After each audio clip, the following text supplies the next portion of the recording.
Hi guys, my name is Nidhi Bhatnagar and welcome you all in this channel. तो आज की video में हम क्या सीखेंगे, देखो आज हम करने वाले हैं क्लास 4th का ईवीएस का चैप्टर नंबर 5 आवर क्लोथ्स। तो चलो विदाउट डिले अपनी वीडियो को शुरू करते हैं। All credit goes to writer as well as the publisher.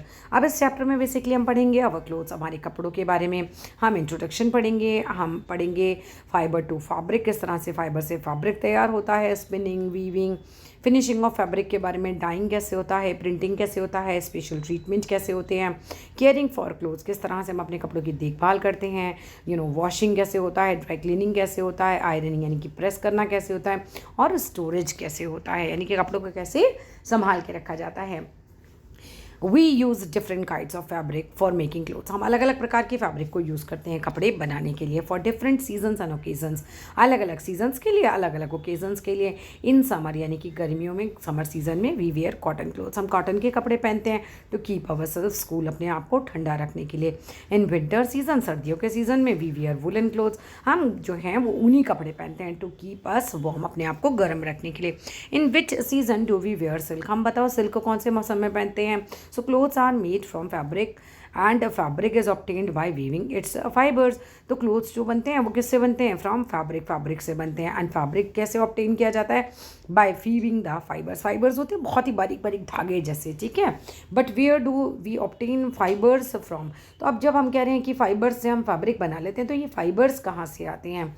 We get these fibres either from plants और एनिमल्स, तो ये जो फाइबर्स होते हैं या तो हम पे प्लांट्स से आते हैं या तो हमें एनिमल्स से मिलते हैं। These fibres are called natural fibres, जो कि एनिमल या प्लांट से मिले तो वो क्या कहलाते हैं भाई, नेचुरल फाइबर्स कहलाते हैं। On the other hand man made artificial fibres are obtained from chemicals. अब देखो जो सिंथेटिक क्लोथ्स वगैरह होते हैं ना, तो वो मैन मेड फाइबर्स से बनते हैं, आर्टिफिशियल से बनते हैं, तो ये केमिकल्स से बनाए जाते हैं। We have already studied about the following types, हमने इन टाइप्स के बारे में भाई ऑलरेडी पढ़ रखा है।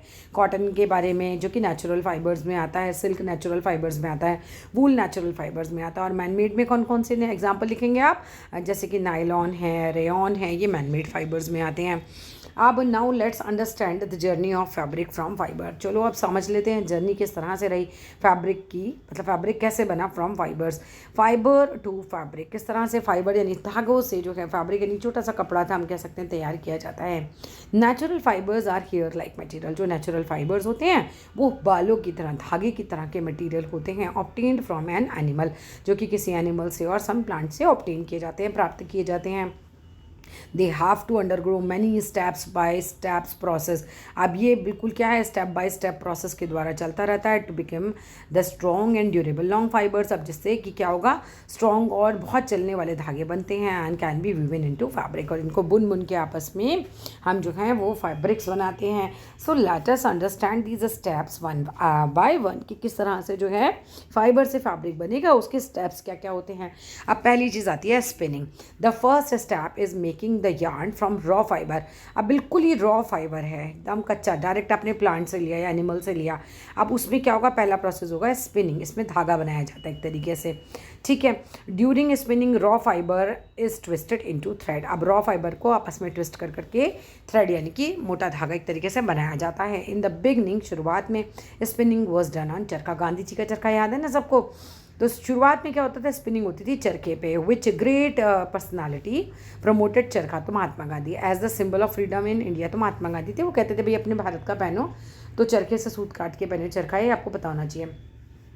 ये डिड यू नो भी देख लीजिए। Nylon was first made by man in the year 1938, 1938 में नायलॉन जो है वो पहली बार किसी व्यक्ति ने बनाया था। It was found to be much stronger and durable than the natural fibre, और ध्यान रखिएगा कि नायलॉन जो है वो ज़्यादा ड्यूरेबल है, ज़्यादा स्ट्रॉन्गर है नेचुरल फाइबर्स के मुकाबले। लेटर ऑन, बाद में क्या होता है, spinning jenny was used for the purpose, अब स्पिनिंग जेनी, जैसे पहले चरखा यूज़ होता था, फिर बाद में स्पिनिंग जेनी आ गया, उसको यूज़ किया जाने लगा। Nowadays it is done by high tech machine, अब तो बहुत टेक्सटाइल फैक्ट्रीज़ में बड़ी बड़ी मशीनें लग गई जिनमें कि कपड़े तैयार किए जाते हैं।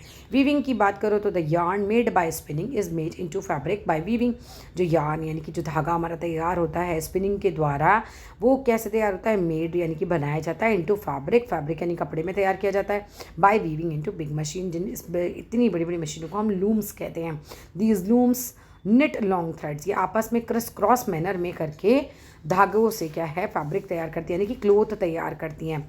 मैनी वीवर्स वीव करते हैं थ्रेड को on handlooms by hand, handlooms के द्वारा बड़ी बड़ी फैक्ट्रियों में तैयार किया जाता है कपड़ा, ठीक है। हैंडलूम्स मशीन एक तरीके की हैं बाय, बट नाउ अडेज इन दिनों क्या हो गया है, most of the fabric is made on power looms. अब क्या हो गया, हैंडलूम्स की जगह पावर लूम्स ने ले लिया, इलेक्ट्रिक मशीन्स आ गई। पावर लूम्स इलेक्ट्रिक मशीन्स होती हैं एक तरीके की, उन पे कपड़ा बनने लगा। These machines are run by electricity.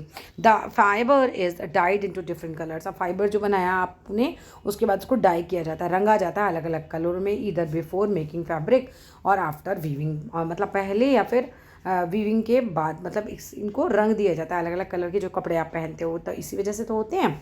While weaving any cloth the thread which go top end to bottom are called a warp. वीविंग के टाइम पे जो धागे होते हैं जो जाते हैं ऊपर से बिल्कुल नीचे तक, उसको हम रैप बोलते हैं। The threads which go side and side, उसको हम रेस्ट बोलते हैं। और ये याद करने की चीज़ें याद कर लेना। नेक्स्ट बात पे आ जाओ, फिनिशिंग ऑफ फैब्रिक किस तरह से फिनिश होता है। The third and the final step has 3 stages. पहला dyeing, printing and then last आता है special treatment to fabric. Dyeing क्या होता है भाई, dyeing is the process of colouring the fabric, colour करना, एक तरीके से फैब्रिक को रंगीन बना देना। The fabric is put into large vessels, बड़े बड़े बर्तनों में रखा जाता है, of hot water of different colours. Fabric is stirred, उसको हिलाया जाता है फॉर सम टाइम। देखो थोड़ा सा कलर पानी में डाल के उसको देखो पका रहे हैं, उसको हिलाते हैं, फिर दैन इट इज़ रिमूव, फिर इसको निकाल लिया जाता है फ्रॉम द वेसल, बर्तन में से, एंड दैन इज ड्राइड, और फिर इसको ड्राई कर दिया जाता है, सुखा दिया जाता है। Now the coloured fabric is ready. अब कलर्ड फैब्रिक बिल्कुल रेडी टू यूज़ होता है और प्रिंट करने के लिए। प्रिंटिंग की बात की जाए, printing involve for forming of various designs. हम प्रिंटिंग में तो भी बहुत सारे डिज़ाइंस बनाए जा सकते हैं, पैटर्न्स बनाए जा सकते हैं ऑन द कलर्ड फैब्रिक। जो कलर्ड फैब्रिक आपने तैयार किया फिर उसके ऊपर प्रिंटिंग होती है। These are many different types of printing, there are बहुत सारी डिफरेंट टाइप्स ऑफ प्रिंटिंग होती है। Do you know the names of any printing style, आपको पता है कोई प्रिंटिंग स्टाइल का? स्पेशल ट्रीटमेंट की बात करते हैं। Special treatment is given to the finished fabric. आप पूरा कपड़ा तैयार हो गया, आप उसको स्पेशल ट्रीटमेंट दिया जाएगा फैब्रिक को, to make it fully and waterproof बनाने के लिए, और to stop it by from shrinking और रिंकलिंग, मतलब ऐसा ना हो कि इसके अंदर बहुत ज़्यादा सलवटे पड़े, तो उसके लिए भी स्पेशल ट्रीटमेंट दिए जाते हैं। This gives the fabric a nice smooth और शाइनी लुक, इससे मिलता है। Now the fabric is ready for stitching. अब हमारा फैब्रिक जो है वो स्टिचिंग के लिए यानी सिलने के लिए तैयार हो गया है। केयरिंग फॉर क्लोथ्स, किस तरह से हम अपने कपड़ों की देखभाल करते हैं। We wear clothes to keep our body safe from dust, germs and harsh weather. हम अपने शरीर को जो है कपड़े क्यों पहनते हैं अभी देखो, जिससे हम अपनी बॉडी को बचा सकें, डस्ट से बचा सकें, जर्म्स से बचा सकें, हार्श वेदर से बचा सकें। As clothes are important to us, भाई कपड़े हमारे लिए बहुत इंपॉर्टेंट होते हैं। We must take care of them, हमें उनकी देखभाल करनी चाहिए। डू यू नो, क्या आप जानते हैं what is the first step और towards taking care of clothes, किस तरह से हम अपने कपड़ों की देखभाल कर सकते हैं? तो पहला स्टेप आता है भाई वॉशिंग, उनको धोना चाहिए। We must wash our clothes regularly, हमें रेगुलरली अपने कपड़ों को धोना चाहिए विद क्लीन वाटर के साथ, using soap and detergent powder. इससे क्या होगा, कपड़े साफ सुथरे रहेंगे। We must take care that all the soap और detergent is washed out completely, otherwise कपड़े जो है अपना कलर खो देंगे। अगर अपना सर्फ अच्छे से नहीं निकाला ना उसके अंदर से, तो आपके कपड़े जो हैं वो ख़राब हो जाएंगे, बेसिकली उनका रंग भी उड़ जाएगा। White clothes can be soaked in indigo powder, नील वाले पानी में जो है वाइट कपड़ों को हमें सोक करके रखना चाहिए एंड ड्राई करना चाहिए उनको सन में। सो सन ड्राइंग हेल्प करती है मेकिंग क्लोथ्स जर्म फ्री। इस तरह से सन में जर्म जो है वो कपड़ों में से चले जाएंगे। ड्राई क्लीनिंग किस लिए होती है? जो हमारे कहते हैं ना बड़े अच्छे वाले कपड़े होते हैं, अच्छी वाली साड़ियाँ होती हैं, महंगे महंगे कोट होते हैं, ऊनी कपड़े होते हैं, उनको ड्राई क्लीनिंग की ज़रूरत पड़ती है। सम गारमेंट्स लाइक वुलन और silk garments are very delicate होते हैं, बड़े सॉफ्ट होते हैं, बड़ा है ना संभाल के रखने वाले होते हैं। So they can not be washed और क्लीन्ड, वो हम उन्हें वॉश नहीं कर पाते, हम उन्हें क्लीन नहीं कर पाते। ठीक है, आगे देखते हैं घर पे। These clothes have to be given to the dry cleaner. अब इन कपड़ों को तो हमें ड्राई क्लीनर को देना ही पड़ता है for dry cleaning. In this method special chemical जो होती हैं एंड मशीन्स को यूज़ किया जाता है क्लीन करने के लिए और आयरन करने के लिए डेलिकेट क्लोथ्स को। आयरनिंग का मतलब होता है प्रेस करना। Ironing clothes after they have dried, यानी सुखाने के बाद इनको आयरन करने के लिए makes them look smart and well kept, और इससे ये काफ़ी स्मार्ट लगते हैं, बहुत अच्छे से लगे हुए लगते हैं। स्टोरेज की बात करो तो care should be taken while storing clothes. अब आपको कपड़े को स्टोर करना है तो आपको अच्छे से इनकी केयर करनी चाहिए। They should be kept in a safe clean and dry place.